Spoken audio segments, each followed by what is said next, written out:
Hello everybody and welcome back to a brand new episode of NASCAR Heat for Career Mode. Today we got two Xfinity races as well as a quick truck race for you guys. The first one here is at Charlotte Motor Speedway. This is actually the track that I got my first career win at in the Xfinity Series back in NASCAR Heat 3 when we drove the one car for Junior Motorsports. So hopefully we could get win number 2 of our Xfinity Series career in NASCAR Heat 4 here today at Charlotte Motor Speedway. The green flag is out. The only time we'll come to the Charlotte Oval this season in the Xfinity Series. Obviously, when we go back here in the playoffs, it will be at the Roval. Now, as we go down through turns 1 and turns 2, it was a pretty decent qualifying effort. Now, as we look to the inside of the 23 of John Hunter Nemechek, now as we exit turn 2, heading down this back straightaway for the first time past the big screen.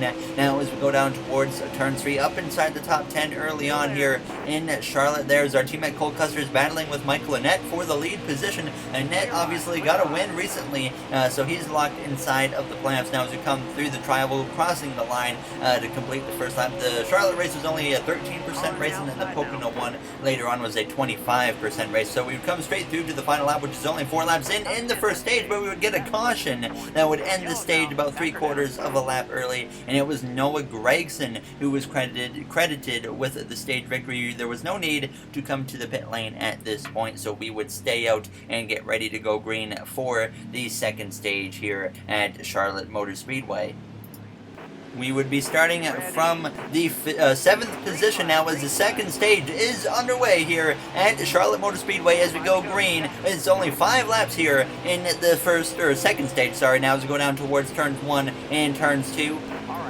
Showing some speed for sure in this car, so I was pretty confident with the pace that we had here today at Charlotte Motor Speedway as we exit turn 2, heading down this back straightaway.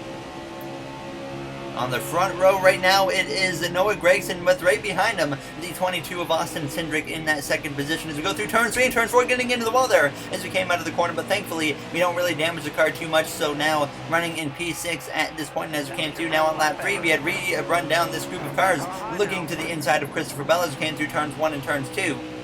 Looking to enter the top 5 at this point now as we exit turn 2, heading down the back straightaway, trying to look to the inside as well of Tyler Reddick as we get to his left rear quarter panel. Now as we go down towards turn 3, clearing the 20 just about of Christopher Bell, and now we do, and we would also be able to get past the 2 car of Tyler Reddick. So we came to the final lap now in stage 2, now to the back bumper of our teammate of Cole Custer as Gragson continued to lead the way over second place of Austin Cindric. Third place belongs to Custer as we come through on the exit of turn 4, nearly getting into the wall, and now Bell looks to the inside as we come through the tribal, and Bell is going to actually edge us out just barely at the line, so we get credited with P5 here in the second stage. Gragson wins stage 1 and stage 2, so he gets 2 extra playoff points now as you get ready to start the third and final stage here at Charlotte Motor Speedway. Now as the green flag is back and we are once again underway. It's Gragson and Cindric on the front row, Custer and the 20 of Christopher Bell on row number 2, myself and Tyler Reddick row number 3 now as we go down towards turns 1 and turns 2 for the first time here in this third and final stage. Gragson has put together a great race looking for career win number 1 in the Xfinity Series. Now as we exit turn 2, heading down the back straightaway on the inside of Austin Cindric, who unfortunately doesn't have a very good restart for himself. Now as we go down towards turns 3 and turns 4, a little bit sideways, are getting onto the apron, and now we nearly slide up into the side of the 22 of Cindric as we exit turn 4, trying to maybe give him a little bit of a side draft now as we nearly make contact as we come through to complete the first lap of this third and final stage. 12 laps remain here at Charlotte as we go down into turns 1 and turns 2, and this time we have the run through the center of the corner to clear the 22 of Cindric as we exit turn 2.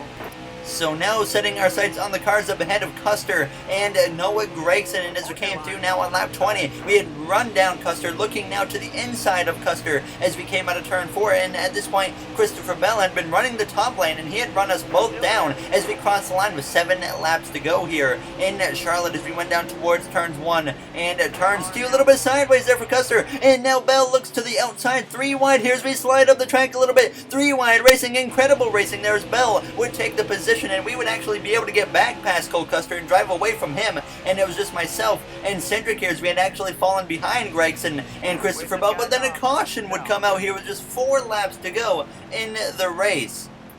So this would put us in P3 for an overtime restart here at Charlotte Motor Speedway behind the front row of Gregson and Christopher Bell now. As the green flag is back out, overtime is underway. It's a great start for myself. We push Gregson out ahead, and now we look out to the inside of Gregson as we go through turns 1 and turns 2. A 3-wide move for the lead, and now we are clear. Behind us is 3-wide for second between Cindric, Gregson, and Christopher Bell. Now as we exit turn 2, heading down the back straightaway, Bell has the momentum on the outside. He is going to look to my outside as we go down towards turns 3 and turns 4. Gregson has dominated this race, but we caught him sleeping on that restart now as we come through turns 3, sliding up the track almost into the side of Bell as we come down the front straightaway, banging doors now as we come through to cross the line to start the final lap here at Charlotte Motor Speedway. Cindric and Gregson ready to pounce behind us both now as Bell has the edge on the entrance of the corner, but we battle back through the center of the corner, hitting the apron, sliding up the track, and Bell has the momentum. We get into the side of him now as we make contact inside draft him as we go down this back straightaway, trying to keep a chance to win this race as we go down towards turns 3 and turns 4 for the final time, side by side for the lead once again. We slide up the track. Cindric is going to look to the inside as we exit turn 4, 3-wide for the lead as we come through to cross the line. It's Christopher Bell winning here in Charlotte as we come through to finish in the second position, and no stranger obviously to second place, but what an incredible finish here, what an incredible last lap and a half really here at Charlotte. But we would come straight through after a second place finish to our Truck Series race where we had Simon, a subscriber in the car. He didn't give a last name, it was just Simon. So we had Simon, like I said, in the truck here at Kansas. It wasn't the best qualifying effort, and as he then came out of turn 2 heading down the back straightaway, Kansas, a track that is really tough to run well at, and he come to the final lap at this point through turns 3 and turns 4. There you see 3-wide up ahead of him between Clay Greenfield, Austin Wayne Self, and Stuart Friesen as he came out of turn 4 heading down the front straightaway, and it would be Simon coming through to cross the line here, passing Wayne Self right at the end to get P13 here in Kansas. So a decent effort to say the least. So I was not too disappointed with that. Ross Chastain with the victory, and obviously now we would come through into Pocono here for the Xfinity Series, a tricky triangle, the rounded triangle, so it's not really a triangle, but obviously every time we come here I always say I think, in my opinion, this is a 6-turn racetrack. Obviously they consider it to be a 3-turn racetrack. Now as the green flag is out though, we start from P16 here in Pocono now, behind the 39 of the Lombard Bros gaming car driven by Ryan Sieg. As we go down towards turns 1, it is Tyler Reddick in our Stuart Haas Racing teammate of Cole Custer on that front row. You see me jump up to the top right off the bat here through turns 1, and it works quite a bit because we were able to build up the run on the outside on the exit of the corner, passing the 08 just about there of the Panini car of Greg Gaulding, now up to P13 as we go down towards the tunnel turn behind Ross Chastain here. I'm going to play a little bit safe there as now Greg Gaulding just looked to my left rear. We go up the track a little bit there and almost get into the wall, so thankfully we do keep it off the wall now as we go down this straightaway towards turns 3. So not a very good start, or not a very good opening lap for ourselves here in Pocono. Now as we come through the center of the corner, Michael Annette now is going to look to my outside. So we drop down to P16 as we exit the corner, and as we came through now making a 3-wide with Annette as we went down towards turn 3 on lap 2 at this point. Now as we come through the center of the corner, Annette goes sideways and up behind us, and he hits the wall and goes spinning actually, and that's going to bring out a caution here in Pocono now, as that would also end the stage as we get credited with P14. I guess we made a little bit of contact and he just lost it into the corner, so that must have been my fault obviously. Now as we get ready to start stage 2, I was not a good stage finish, but I was confident because I know that we have a car capable of running in the top 10. It's just we weren't really having an opportunity to show that at this point as the green flag came out and the stage 2 had started. Not a good restart for myself getting through the gears, so I just kind of messed that up there as we went down through turns 1, getting way up the hill there as we came through turns 1, but we do at least keep it down enough to not completely screw up the corner. Now as we exit turn 1 up into the top 15 here behind Brandon Jones, as we're going to go right to the inside of him. A very late aggressive move,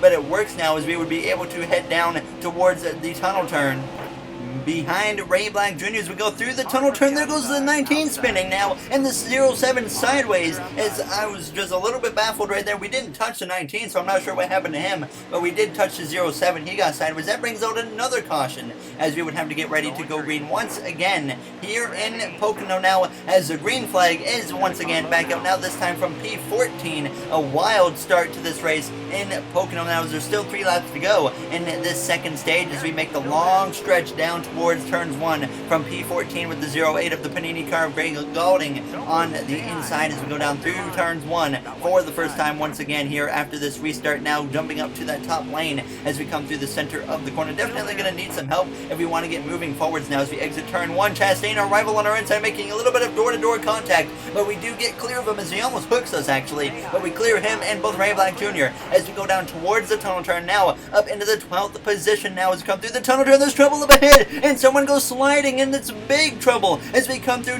nearly getting into the inside while we keep it straight, and that's a huge opportunity because we would take over P6, and that was as far as we would get because we would come through to end the second stage here in that 6th position. But it looked like John Hunter Nemechek had actually been the one that had gotten sideways, and that was a big moment. Tyler Reddick, though, winning the second stage, and like I said, we get P6, so that was a big opportunity. We would pit for 4 tires and drop down to P9, actually, 3 spots lost because we had some slower cars stay out on the track now as the final stage is underway here in Pocono. 11 laps remaining. It's a great launch for myself. We passed Cindric and now closing in on the back of both of our teammates of Custer and Briscoe. We look to the inside of both of them as we go down towards turns 1 of the inside of the 35 for the lead. You can see the back marker staying out, but I hit the apron and slide up the track, and now Custer goes through to take the lead here in Pocono.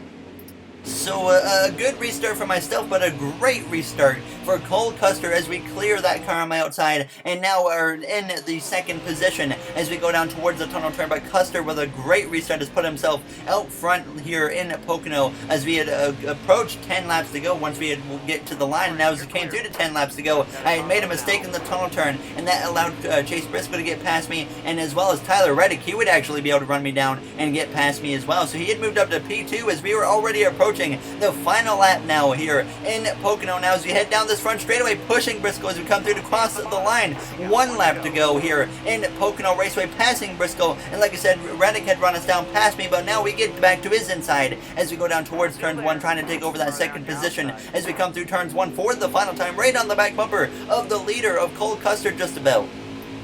But we need to clear the 2 of Tyler Reddick first as we make a little bit of contact now as we exit turn 1, heading down the back straightaway for the final time here in Pocono. A huge run on the back of Custer, but now as we go down towards the tunnel turn, we have to back out of it now as we need to nail this tunnel turn if we want to have a shot to win this race, and sure enough, we do nail it compared to Cole Custer now as we exit the tunnel turn, looking to the inside of our Stuart Haas Racing teammate of Cole Custer as we go down towards turns 3, and sideways Custer goes through the center of the corner as he gets into the wall. He hangs onto it. Not sure what happened. We didn't even touch him, so that was by no means our fault, but we exit turn 3 now leading, and we will win here in Pocono.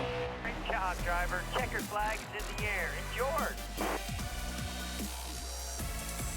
No idea how we managed to pull that off as the first 2 stages didn't go the way we needed to at all. Obviously, the last 7 or 8 laps, I was pretty much just riding behind Briscoe, Reddick, and Custer, so it was pretty uneventful, but right down to that final lap, it got really good. So Charlotte, an incredible finish at Charlotte, and we finished this episode off with another great finish as well here in Pocono now, as it looks like I might be starting to get these burnouts down a little bit better there after that one in Pocono. So win number 2 on the season, and as always, if you guys enjoyed this episode, make sure to comment, like, and subscribe. And there you see the next episode's races right there, so we'll get to those in the next one. A Cup hot seat at Michigan. Hopefully it will go well. So I will see you guys in the next one. Thank you for watching, everyone, and have a great day.